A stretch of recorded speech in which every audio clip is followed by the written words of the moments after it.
अस्सलाम वालेकुम दोस्तों, आज मैं आप लोगों को एक हादसा बताने वाला हूं जो मेरे साथ कार के आया था। एक गरीब लकड़हारा जंगल में लकड़ियां काट कर बेचता था। रोज की तरह एक दिन वो कुल्हाड़ी लेकर जंगल गया। वहां एक पुराना जिलान देखा और एक जिन सामने आ गया। तुमने मुझे आजाद किया है, मैं तुम्हारी 3 ख्वाहिशें पूरी करूंगा, जो मांगो मिल जाएगा। गरीब लकड़हारा खुश हुआ। घर जाकर बीवी से मशवरा किया। बीवी ने कहा, हाँ, ये बहुत अच्छा मौका है। हमें जरूर इस पर गौर करना चाहिए। पहली ख्वाहिश ये करो कि हमारे पास हमेशा रोटी हो, भूख न लगे। दूसरी ख्वाहिश हमारे पास एक अच्छा घर हो जहां हम आराम से रह सकें। हाँ, ये बहुत अच्छी ख्वाहिश है।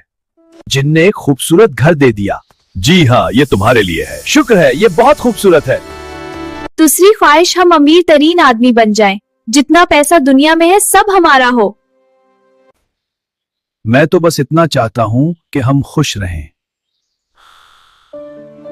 जो हमारे पास है उस पर शुक्र अदा करते रहें। ठीक कहा आपने।